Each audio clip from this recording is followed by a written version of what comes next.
Bienvenue dans le débat. Il est consacré aux États-Unis alors que des fissures commencent à apparaître au sein du clan Trump. Les confidences de Susie Wiles, la directrice de cabinet de Trump dans Vanity Fair, ont provoqué une onde de choc chez les Trumpistes. Elle affirme que le président américain a une personnalité d'alcoolique. Elle estime que Trump a eu tort de mettre en cause Bill Clinton dans l'affaire Epstein et que le vice-président J.D. Vance est un complotiste. Ce portrait a été publié une semaine après une interview de Marjorie Taylor Greene, qui est une représentante d'extrême droite à la Chambre. Dans l'émission de 60 Minutes de CBS, l'ancien allié de Trump y est très critique à l'égard du président américain, qu'il a d'ailleurs qualifié de traître. Elle déclare même que les républicains pourraient perdre les élections de mi-mandat sur la question du pouvoir d'achat. Une partie du clan MAGA s'oppose aussi à toute aventure militaire extérieure au moment où Trump déclare un blocus pétrolier contre le Venezuela. Trump doit prendre la parole cette nuit à la Maison-Blanche, à un an des élections de mi-mandat. On va revenir sur ce portrait de Susie Wiles, chef de cabinet de Trump dans Vanity Fair. Le clan des Trumpistes se fissure-t-il? Quel est l'impact des déclarations de Marjorie Taylor Greene et que révèle-t-elle finalement du clan MAGA?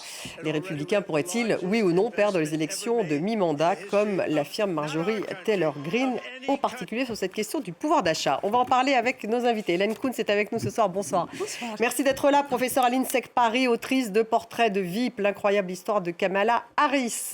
En face de vous, Gérald Olivier. Bonsoir. Bonsoir. Merci d'être là. Vous êtes journaliste franco-américain, chercheur associé à l'IPSE et auteur du blog France-Amérique. Bienvenue. Cécile Coquet-Mokoko, bonsoir. Bonsoir. Vous êtes professeur de civilisation américaine à l'université Versailles-Saint-Quentin en Yvelines. Bienvenue à vous également. Et nous avons à New York en direct John Rick MacArthur. Bonsoir John Rick, directeur du Harper Magazine. La une du dernier magazine Harper's, on la voit tout de suite. How Gaza Broke MAGA. Ça, c'est le titre donc du dernier Harper, ce mensuel.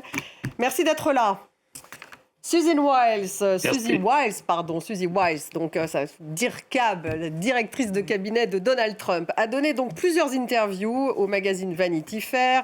Ils en ont fait un portrait et on voit à quel point elle est tout de même très critique à l'égard non seulement de Trump, mais de l'ensemble de l'administration Trump. Alexandra Quarini. Première femme chef de cabinet et personne la plus puissante de la Maison-Blanche selon Donald Trump lui-même. Susie Wiles reste habituellement loin des projecteurs. Susie aime rester en retrait. Laissez-moi vous dire, c'est une femme de glace. Nous l'appelons la femme de glace. Et quand la femme de glace prend la parole dans Vanity Fair, elle met le feu aux poudres, notamment avec une citation qui n'en finit pas de faire réagir. Trump a la personnalité d'un alcoolique. Il agit comme s'il n'y avait rien qu'il ne puisse faire. Rien, zéro, rien. Dans la série de 11 entretiens accordés au journal, Susie Wiles est revenue sur l'alcoolisme dont souffrait son père. Une expérience qui, elle l'affirme, lui a appris à gérer des hommes difficiles avec de fortes personnalités. Les alcooliques, en général, leurs personnalités sont exagérées quand ils boivent. Et donc, je suis un peu experte en forte personnalité. Donald Trump ne boit pas d'alcool, mais il l'a concédé lui-même en réaction aux propos de sa chef de cabinet. J'ai une personnalité de type possessif et vulnérable à l'addiction. Le président des États-Unis ne semble donc pas lui tenir rigueur de ses propos sur lui-même ou d'autres membres actuels ou passés de son administration, comme Elon Musk. Le défi avec Elon, c'est de suivre son rythme. C'est un consommateur assumé de kétamine. Ou encore sur certaines décisions politiques. Aucune personne rationnelle ne pouvait penser que le processus de l'USAID était bon. Personne. J.D. Vance, qualifiée d'adepte de théorie du complot, la ministre de la Justice Pam Bondi, critiquée pour sa gestion de l'affaire Epstein. Autant de propos collectés par Vanity Fair depuis le 11 janvier 2025. Susie Wiles sait aussi comment flatter ses troupes.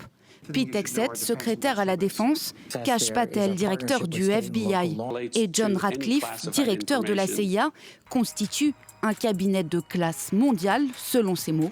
Et pour ce qui est des propos critiques, elle l'affirme, c'est un coup bas de Vanity Fair, accusé de vouloir brosser un tableau extrêmement chaotique de l'équipe Trump.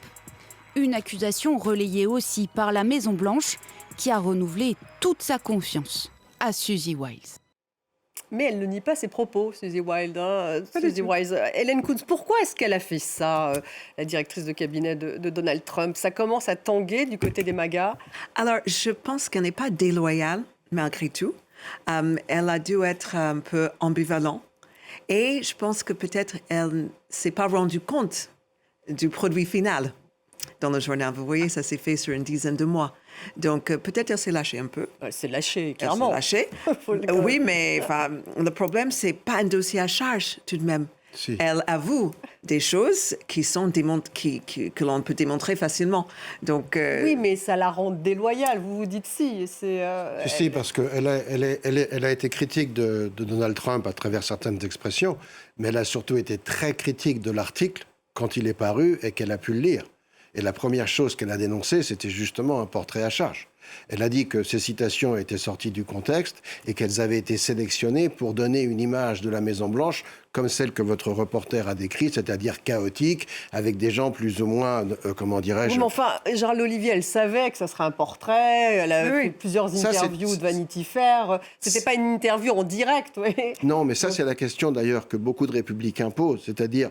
Au nom de quoi les Trumpistes, notamment la Maison-Blanche, ont-ils donné un accès aussi ouvert à leur travail à des journalistes dont ils savent très bien qu'ils les détestent?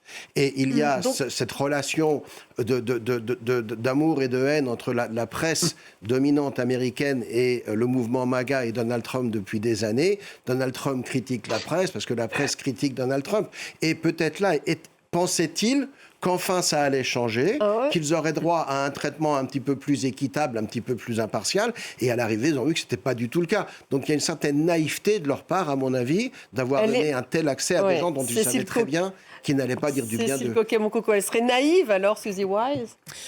Je ne pense pas forcément qu'elle soit naïve, elle n'est pas tout à fait novice en politique.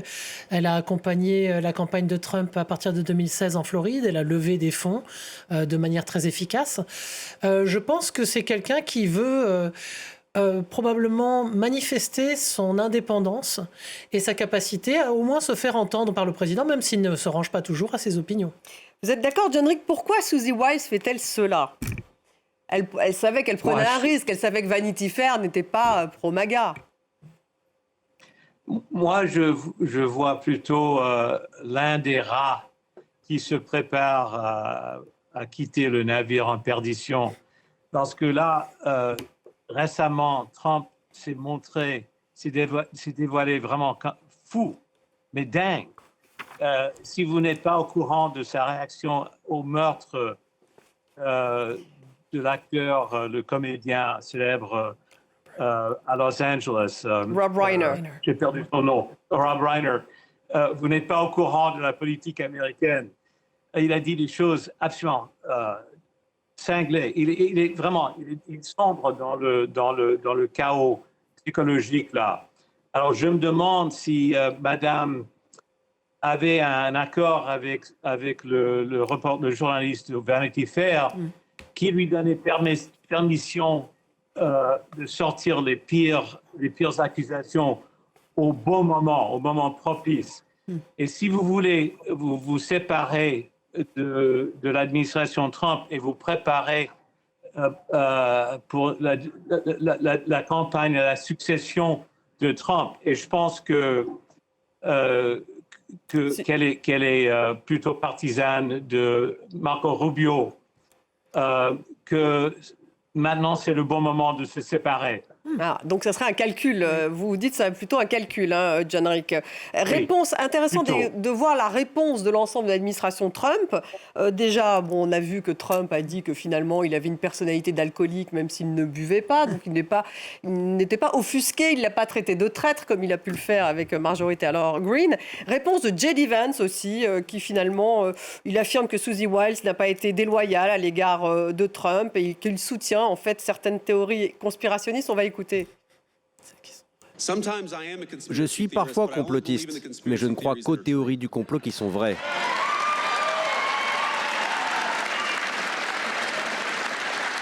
Et d'ailleurs, Suzy et moi avons longtemps plaisanté à ce sujet en privé et en public. Pourquoi vous dites sa phrase est parlante? Je vous donne la parole. Si, parce qu'on l'accuse d'être complotiste. Et il dit oui, je suis complotiste, mais quand le complot s'avère être vrai. Donc c'est qu'il n'est pas complotiste. Oui, mais du coup, il est c'est une plutôt réaction réaliste et assez- il dit la réalité quand certains autres veulent la masquer. Oui, mais finalement, sa réaction elle est assez sympathique.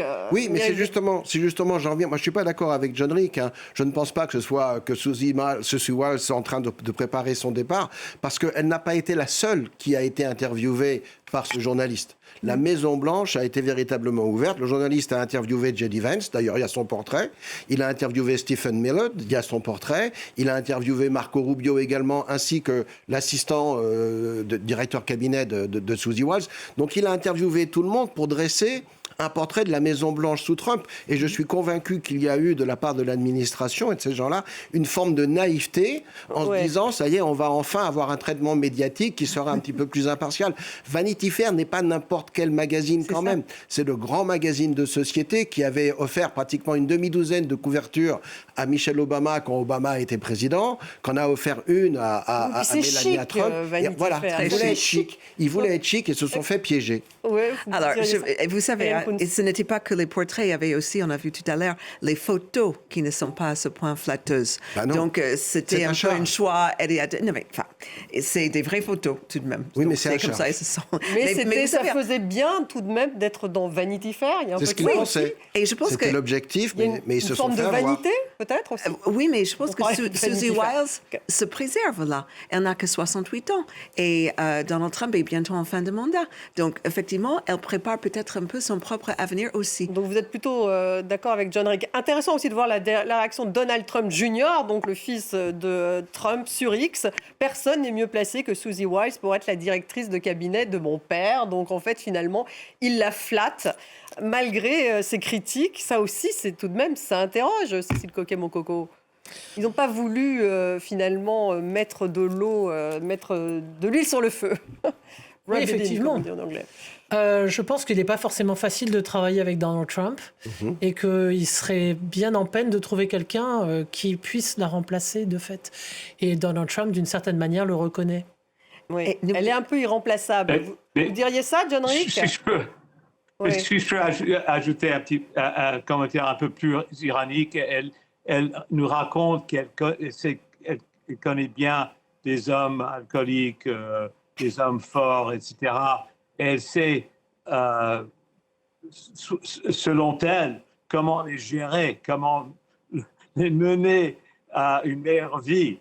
Et c'est absurde. Elle n'a rien fait pour empêcher Trump de commettre des idioties extraordinaires. Elle l'a empêché je ne vois pas où elle a réussi avec sa sagesse au sujet des hommes forts et aux alcooliques. Elle a expliqué ça idéologiquement dans l'article. Dans l'article, elle explique qu'elle ne voulait pas interférer avec l'agenda de Trump parce qu'il a été élu pour faire ces choses-là, à combien même elle n'était peut-être pas à titre personnel, pas d'accord avec comment il s'exécutait. Elle a dit que elle faisait de la place pour que Donald Trump fait ce qu'il était élu pour faire. Donc, c'était clairement idéologique de son point de vue. Et en même temps, elle dit qu'elle gère les personnalités fortes. Elle a une histoire personnelle, d'ailleurs, que votre reportage rappelait. Elle est la fille d'un personnage américain qui s'appelait Pat Summerall, qui a été un très, très grand sportif dans la NFL, dans le football américain, qui après a été un grand commentateur pour une chaîne américaine, c'était CBS ou c'était une autre, et qui a eu une période d'alcoolisme prononcée, et c'était son père. Et donc, elle l'a fréquenté, elle connaît le comportement des alcooliques. C'est ce qu'elle a voulu dire. C'est ce qu'elle dit. Du coup, elle peut gérer Trump parce qu'elle sait comment leur parler. Elle sait comment leur parler. Et elle sait aussi, d'ailleurs, la phrase de Trump était aussi révélatrice. Ça ne le vexe pas qu'on lui dise qu'il a une personnalité d'alcoolique, parce que dans le sens où elle l'employait, elle disait quelqu'un qui est sous l'emprise de l'alcool ne se sent pas de limite et se sent capable de tout faire. Pour ça, pour Trump, c'est une flatterie de se sentir capable de tout faire. C'est ce pourquoi il pense qu'il a été élu. Donc pour lui, c'est pas du tout quelque chose de vexatoire. Mais elle n'a pas été tendre avec son administration. Bon, c'est une façon de le présenter. Est-ce que tout de même le camp MAGA donne l'impression de se fissurer ? Là, effectivement, on commence quand même à s'approcher des élections de mi-mandat. Il y a une fronde d'un certain nombre de républicains, notamment dans la doctrine de souveraineté des États fédérés.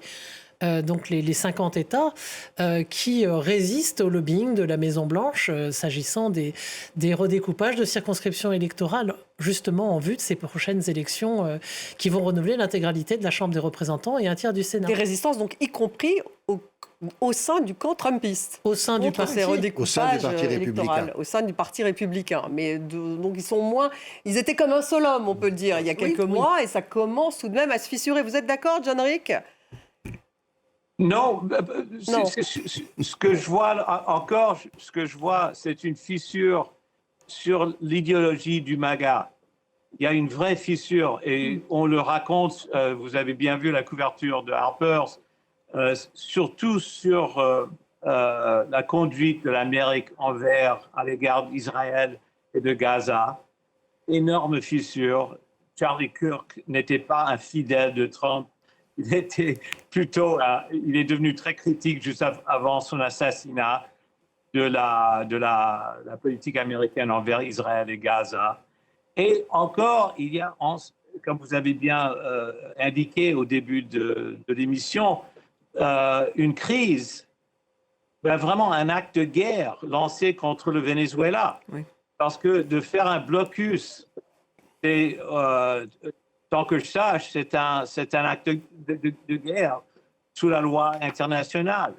Et encore, dans le MAGA, il y a une dispute farouche entre les isolationnistes représentés par Vance et les interventionnistes représentés par Rubio. Rubio espère, en tant que Cubain de la Floride, que Maduro soit renversé et que de suite le régime communiste au Cuba sera renversé ou va simplement couler. Ça, c'est grave, très très grave. Alors, on n'en parle pas suffisamment parce que les démocrates sont muets, pour la plupart, mais c'est un acte de guerre et c'est anticonstitutionnel. Oui. Donc, Hélène Kuntz, pour aller dans le sens, ou pas d'ailleurs, de John Rick, il y a une fissure au sein du camp MAGA aussi sur la politique étrangère, entre donc ces isolationnistes, on va revenir sur Marjorie Taylor Greene, qui est vraiment une représentante de cet isolationnisme trumpiste, et puis les interventionnistes comme effectivement le secrétaire d'État américain, Marco Rubio. Ça, elle est quand même assez claire là-dessus. Oui, ça c'est clair sur le plan international, mais même national, interne. On a une échéance là ce vendredi sur enfin, la publication des files Epstein. Et s'ils ne sont pas publiés en état ou de manière complète et tout, il y a une grosse partie de MAGA pour qui c'était le point qui les intéressait. Donc, si ces défaillants-là, vous savez, c'est terrible parce qu'on nous fait croire que Donald Trump a fait vraiment quelque chose d'incroyable en disant « Oui, finalement, on va publier les Epstein », mais il aurait pu le faire, hein. Il n'avait même pas besoin de congrès. Donc vendredi, on en saura plus. Oui, le 19, on verra. Les 30 jours arrivent ce vendredi 19 décembre. Si on va voir tout va être publié ou pas, parce que pour l'instant, on n'en sait rien. Gérald Olivier, donc effectivement, il y a cette histoire. Bon, d'ailleurs, Marjorie Taylor Greene, elle, avait pris le parti des victimes, et d'où d'ailleurs sa vraie 1000 victimes tout de même. Hein. Avec Trump, on va y revenir. Donc il y a des divisions aussi sur cette question du dossier. Sur l'affaire Epstein, qui est l'une des causes du divorce entre Marjorie Taylor Greene et Trump, c'est le fait que Trump avait promis de communiquer toutes les files, donc tous les documents que le FBI a pu récolter sur cette affaire. Certains, d'ailleurs, ont déjà été publiés dans le cadre des procès qui ont été intentés contre Epstein. Mais Trump avait dit qu'il allait tout mettre sur la table, tout révéler au public. Puis finalement, il ne l'a pas fait. Et Taylor Greene a dit, ben non, il faut le faire. Et lui ne l'a pas fait parce qu'il a dit, c'est une histoire qui, en fait, sert à détourner l'attention sur les succès économiques de mon administration. Et je veux me focaliser sur l'économie et je veux que le public américain se focalise avec moi sur l'intérêt que nous allons porter à l'économie américaine. Il a répondu aussi que ça en dérangeait certains. Oui, il n'y a pas grand... Enfin, on verra ce qui se passe vendredi, mais pour moi, il n'y aura pas de révélation parce qu'il y a énormément de choses qui sont déjà connues ou que sont connues au moins partiellement. Donc, l'affaire Epstein, c'est une distraction que certains mettent en avant en cherchant toujours à impliquer Trump, alors que ce sont des faits qui remontent à 30 ans et que lors du procès... Mais alors, pourquoi est-ce qu'il est aussi... Pourquoi est-ce qu'il ne diffuse pas, il ne divulgue pas à ce moment-là tout l'ensemble du dossier? Si c'est à ce point inintéressant, il n'a qu'à tout publier. Ils vont le faire. Et je rappelle que lors du procès qui a été intenté intentée contre Epstein dans les années de 2008, les témoignages qui avaient été fournis à l'époque avaient déjà exempté Trump, alors qu'il n'était pas encore personnage politique. Mais on disait, vous êtes sur les photos avec Epstein et avec Clinton, et certaines des femmes victimes d'Epstein avaient dit, mais Trump n'a jamais eu de conduite hors à propos, il n'a jamais même flirté avec moi, il n'a jamais été impliqué dans ces comportements-là. Donc il a déjà été exempté. Pour moi, il n'y aura aucune révélation à sortir de l'affaire Epstein. C'est vraiment une distraction qui sert à maintenir une forme de pression de la part des démocrates qui veulent maintenir... C'était les MAGA qui voulaient ces files. Néanmoins, c'est l'une des raisons de la rupture entre Marjorie Taylor Greene, donc, qui est une vraie MAGA, qui a soutenu Trump pendant toute la campagne. Elle soutient les victimes de l'affaire Epstein et lui reproche au président américain, justement, de ne pas avoir dévoilé l'ensemble du dossier. Et elle continue à le faire, d'ailleurs. Et elle a donné une interview à 60 Minutes, la légendaire émission de CBS, dans laquelle d'ailleurs elle explique qu'elle a pris le parti des victimes, que c'est la raison pour laquelle il l'a traitée de traître. Il a dit que c'était une traître, Marjorie Taylor Greene. Et on va écouter un extrait de cette interview.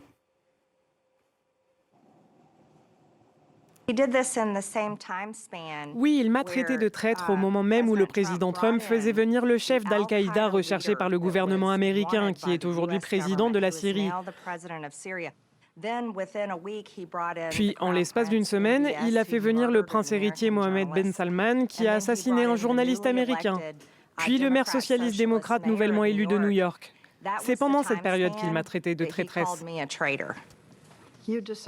Vous avez décidé de ne pas rester et de ne pas vous battre. Vous avez pris cette décision.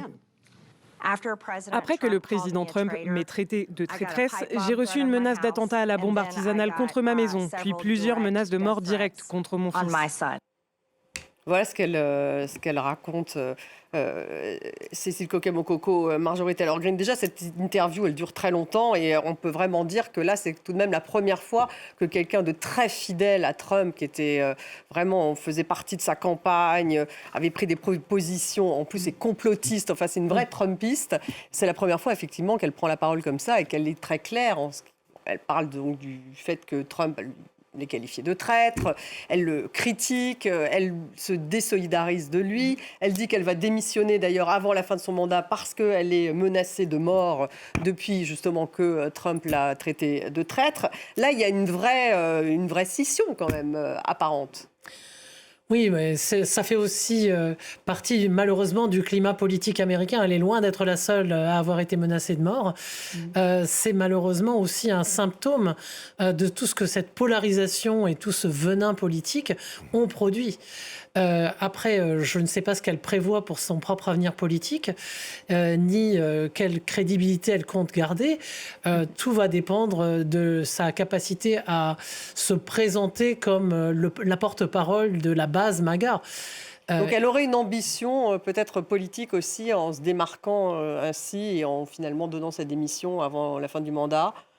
Elle est très nouvelle en politique, en fait. Vous savez, elle est montée avec Trump et elle va retomber sans doute sans Trump. Elle a été élue en 2020. C'était son deuxième mandat uniquement. Et lorsqu'elle a appris que Trump allait peut-être lui mettre quelqu'un dans les pattes pour sa propre primaire de réélection, elle a renoncé. Et donc, elle va en effet démissionner le 5 janvier. Mais au-delà de Trump, Marjorie Taylor Greene est quelqu'un qui n'a jamais été accepté au Congrès.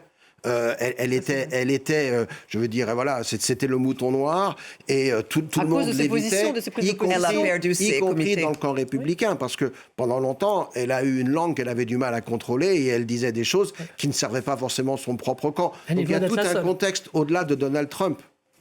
Oui, mais tout de même, vous savez, elle a commencé, il y a une mouvance dans le style Marjorie Taylor Greene, parce que là, elle va partir avec une pleine retraite. Et il y a aussi une vingtaine d'autres républicains qui se disent, quitte à perdre les mi-mandats, je pars le 5 janvier avec elle, prendre la retraite et puis ne pas subir une défaite lors du mi-mandat. Oui, donc il commence, parce qu'elle pense cela, John Rick MacArthur. Votre réaction justement sur Marjorie Taylor Greene qui dit effectivement que les républicains pourraient perdre les élections mi-mandat, le fait qu'elle démissionne en janvier, votre réaction, est-ce qu'il y a un certain nombre d'autres républicains qui vont faire la même chose? Ils pensent qu'ils vont perdre les élections mi-mandat? Oui, C'est évident. Les sondages montrent Trump au plus bas niveau de son deuxième mandat en popularité. Et je reviens sur la folie de ses constats, de ses paroles au sujet du meurtre de Rob Reiner. Mais il est devenu vraiment fou. Vraiment fou. Alors, si on veut s'attacher à un navire, un bateau qui coule, et se martyriser dans le camp personnel de Trump, vous n'avez pas d'avenir, à mon avis, vous n'avez pas d'avenir dans le Parti républicain. Donc vous êtes aussi, vous pensez effectivement qu'ils ont une chance de ne pas gagner. Alors est-ce que ça serait, vous vouliez intervenir? Oui, simplement pour préciser que traditionnellement, historiquement aux États-Unis, le parti qui occupe la Maison-Blanche perd les élections intermédiaires. Donc tout le monde s'est toujours attendu à ce que le Parti républicain perde ses élections. Je rappelle qu'en 2010, 2 ans après que Obama ait été élu triomphalement président des États-Unis, les démocrates ont perdu 65 sièges au Congrès. 65. Là, les républicains ont une majorité de 4 ou 5 sièges. Donc ils s'attendent à perdre cette majorité, ce qui serait dans la tradition historique politique américaine. Il ne faut jamais vendre la peau de l'ours avant que les élections aient lieu. Mais néanmoins, ce serait le résultat, le plus logique avec la politique habituelle américaine. Les sondages qui montrent... Excusez-moi, allez-y. je dois ajouter juste une chose, que Green a aussi notamment changé de camp sur Israël. Elle est devenue critique d'Israël. Alors, elle aussi, elle regarde les sondages, elle voit que les jeunes républicains, les jeunes MAGA, sont dégoûtés par la tuerie à Gaza. Et c'est vraiment, ça fait partie de leur dogme chrétien. On est pro-vie, on est anti-mort. Nous sommes des chrétiens d'abord et avant tout. Et Green, c'est une chrétienne. Mais en même temps, dévouée. John Rick, les évangéliques, eux, soutiennent Israël, au contraire. Non, plus maintenant. Non, ça change. Ça a tout à fait changé. Et Kirk, à la fin de sa vie, commençait à critiquer Israël et la politique américaine envers Israël. Alors, c'est une fissure énorme. Et ça va devancer les démocrates, parce que les démocrates restent très fidèles à l'État d'Israël et les donations liées à leur soutien à Israël, les donations politiques.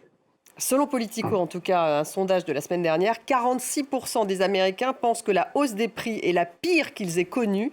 Et 37% justement de ces 46% ont voté Trump. Donc là, il y a effectivement il est beaucoup moins populaire, Donald Trump, et en particulier, donc vous parlez de la politique étrangère, John Rick, mais en particulier à cause de sa politique intérieure. Il y a un problème sur les prix. C'est economy stupid, comme disait Bill Clinton. Mais on a l'impression, Hélène Kuntz, qu'on retrouve le même problème qu'au moment de l'élection de Trump, au moment de l'élection présidentielle, puisqu'on a il reprochait les électeurs américains à Joe Biden une hausse des prix. Et aujourd'hui, il commence à reprocher à Trump la même chose. Mais les prix ne baissent pas suffisamment. Mais ils ne peuvent pas baisser parce que la politique des douanes tarifaires a été, pour le coup, là, chaotique et catastrophique dans les supermarchés américains. Donc, si vous voulez, Trump n'a eu cesse de défendre cette politique des douanes tarifaires en faisant croire à la terre entière que c'est l'autre pays qu'on n'aime pas ou on n'aime plus qui va payer, alors que la répercussion, c'était en direct à la caisse pour les consommateurs. Donc, ce problème d'abordabilité a fait que... Affordability en anglais, et en français, c'est le problème du pouvoir d'achat. Oui, pouvoir d'achat. Les choses ne sont pas abordables. Et donc, ça a fait beaucoup d'élus démocrates, là, récemment, de Mamdani jusqu'à le maire de Miami, le maire de Miami, c'est une personne démocrate. Ça fait plus de 30 ans. Qui, en fait, a fait sa campagne sur les prix. Absolument. Donc, en fait, on se retrouve avec la même problématique. C'est le sujet du moment, le pouvoir d'achat. Le pouvoir d'achat, c'est le mot-clé politique du moment. Et ce que Trump reproche à ses troupes de ne pas assez dire et que lui dit, à mon avis, il va le répéter ce soir, puisqu'il fait une intervention télévisée un petit peu plus tard, c'est que les républicains et lui-même ont hérité de l'inflation Biden. Oh, ça, il le dit En sans cesse, 2022, il y a quand même eu 9% d'inflation ça. et l'inflation est retombée à 3% depuis. Mais ce n'est pas assez. Il y a un problème de logement, il y a un problème de pouvoir d'achat également, notamment sur les biens de première nécessité. La politique tarifaire n'est pas uniquement responsable de ça, au contraire. Parce que la politique tarifaire, elle s'est avérée déboucher, sur des accords plus favorables aux échanges qu'avant, quand il y a eu des accords conclus. Et puis surtout, il y a 200 milliards de revenus qui sont rentrés dans les caisses des États-Unis. 200 milliards dont les républicains ont évoqué de les rendre immédiatement aux Américains sous forme de chèques cadeaux. Et il y a certains Américains qui pourraient recevoir $2 000 l'an prochain dans leur caisse. L'élection n'est pas jouée. L'élection n'est pas jouée. Mais en tout cas, on va écouter justement ce qu'en disait Donald Trump de ce problème de la maîtrise des coûts. C'était le 9 décembre à Mount Pocono, c'est en Pennsylvanie. La Pennsylvanie, c'est un État, un swing state. Oui. Donc évidemment, il est clé pour les prochaines élections. On l'écoute, Donald Trump. Notre économie est incroyable. Les démocrates n'ont cessé de répéter « les prix sont trop élevés ». Oui, ils sont trop élevés, car ce sont eux qui les ont rendus trop élevés. Mais aujourd'hui, ils sont en train de baisser. L'un des moyens les plus importants pour lutter contre l'inflation consiste à libérer l'énergie américaine, notamment le pétrole, le gaz et le charbon propre et magnifique, ici même dans l'État de Pennsylvanie. Et cette baisse des prix de l'énergie, en tout cas, ne suffit pas, Cécile Coquet-Mococo, pour faire baisser les prix. Et là, pratiquement la moitié des Américains pensent maintenant que c'est la responsabilité de Trump. Donc lui dit que c'est toujours Biden. Mais là, les Américains commencent à se dire il y avait trop longtemps qu'il est au pouvoir pour se dire que c'est encore Biden. D'une part, et puis d'autre part, il y a des destructions d'emplois. Donc ça, on peut quand même pas complètement imputer ça à la politique de Biden non plus. Et les agriculteurs, qui ont perdu énormément de marchés à cause de la politique vis-à-vis de la Chine. Donc, effectivement, ils proposent de leur rendre 2 millions de dollars. 28 milliards de dollars. La Chine doit racheter pour 28 milliards de dollars de soja, mais pour l'instant, elle ne l'a pas encore fait. Mais ils ont perdu 44 milliards. Oui, oui, absolument. Donc le compte n'y est pas. Donc c'est quand même un électorat sur lequel Trump pouvait compter. Les agriculteurs ? Effectivement. Et comme chez nous en France, les agriculteurs représentent un petit peu l'âme du pays. Et puis ils ont voté Trump en particulier, ceux-là. C'est son électorat, John Rick MacArthur, c'est son électorat qui touche finalement avec cette question du pouvoir d'achat, John Rick, pouvoir d'achat donc non résolu, même s'il dit que les prix de l'énergie a baissé. Et oui, encore, et ça le rend vulnérable aux critiques de sa politique de droits de douane, parce que lui, il a promis notamment que les droits de douane élevés ou vraiment astronomiques, vraiment très élevés, allaient faire revenir l'emploi industriel aux États-Unis. Il n'y a aucune évidence que ce soit le cas. Qu'il y a une réanimation de l'industrie américaine. Et il y a les petites gens qui paient plus pour leur fromage français, par exemple. Alors, je ne sais pas s'il y a beaucoup d'Américains qui mangent du fromage français. Alors, ça marche politique à de New santé. York peut-être, ailleurs beaucoup moins. Leur assurance santé surtout. Alors, en tout cas, les droits de douane, la politique des droits de douane sont en jeu maintenant et très critiquée. Et il y a beaucoup de gens qui vont blâmer les droits de douane pour les hausses de prix aux consommateurs. Et c'est vrai, c'est en partie vrai. Et le comble, c'est quand même cette histoire de chèque de $2 000.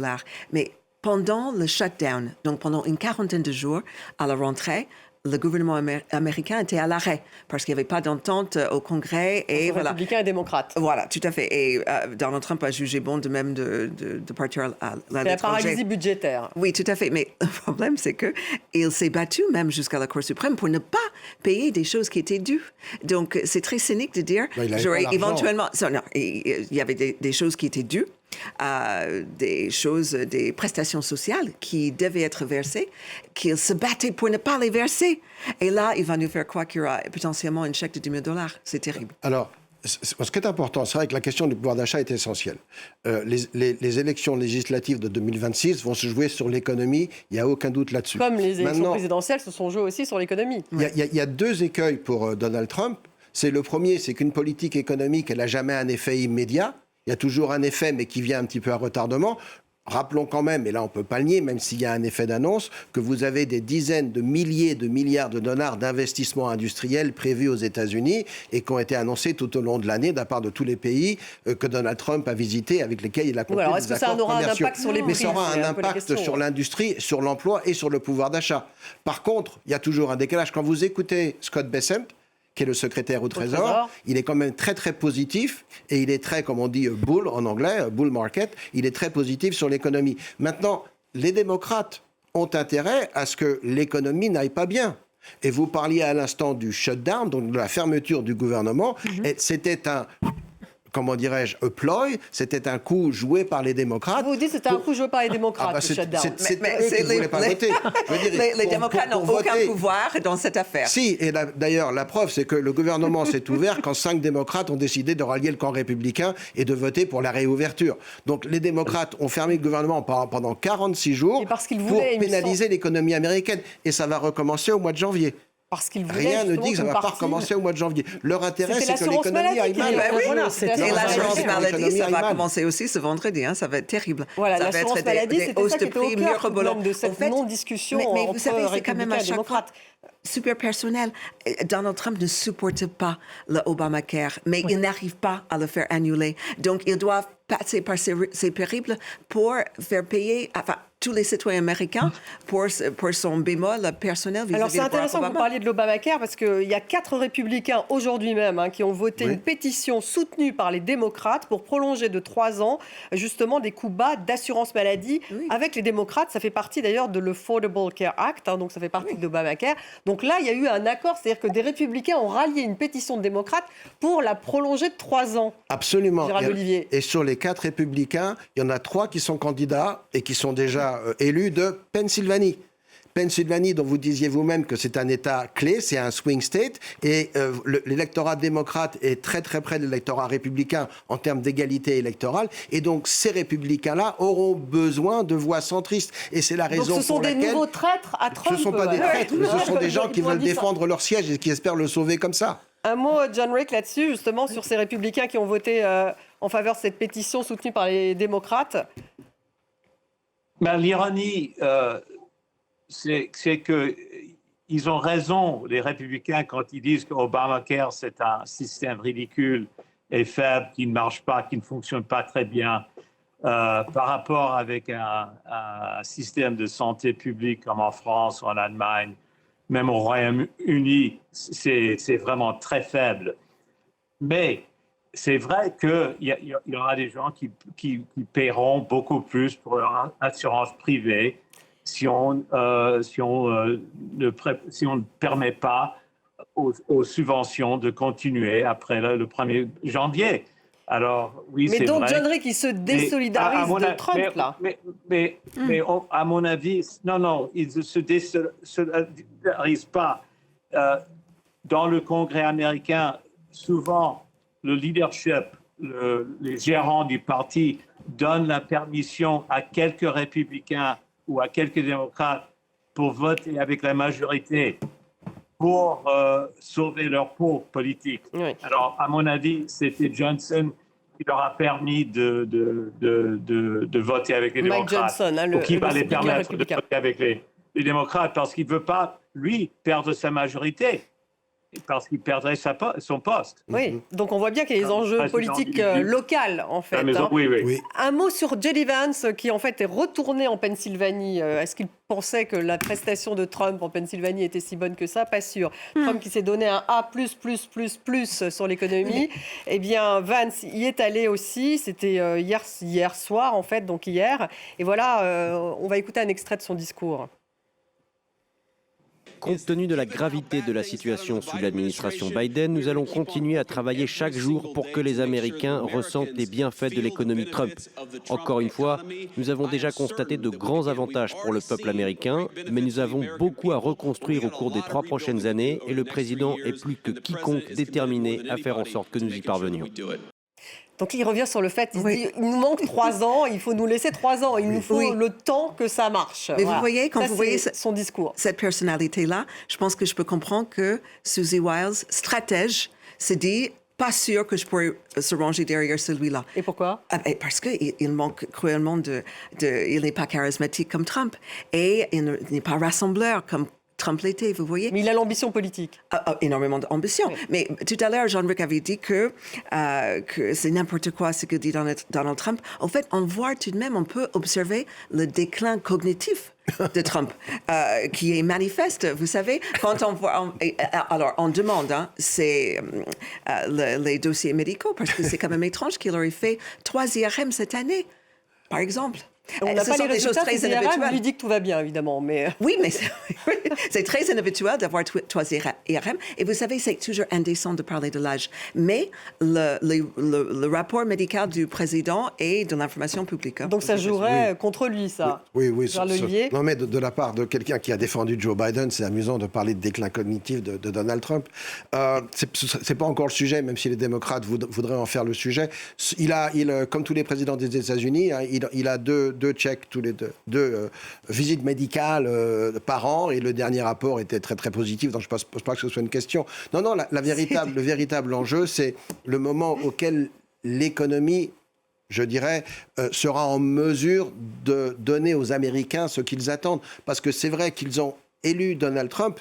Là, on pourra en revenir à votre sujet initial. La fissure initiale, c'est qu'on voulait qu'il s'occupe de l'économie, et les Américains s'attendaient à des résultats beaucoup plus rapides. Et on voit que les résultats sont un petit peu plus lents à venir et qu'ils s'intéressent beaucoup à la politique étrangère. Là, il y a eu, si vous voulez, une sorte de démarcation entre les espoirs MAGA et la réalité de la présidence Trump. Et du coup, les démocrates vont pouvoir en profiter? Peut-être en un mot de conclusion, on n'a plus beaucoup de temps. S'ils sont intelligents, oui, mais là, il faut d'urgence dire à des Américains et des Américaines qui vont devoir payer 3 fois plus cher, je pense à des amis qui me sont très chers, leur assurance santé, et faire un choix entre pouvoir garder un toit sur la tête ou pouvoir continuer à payer leur traitement contre le cancer.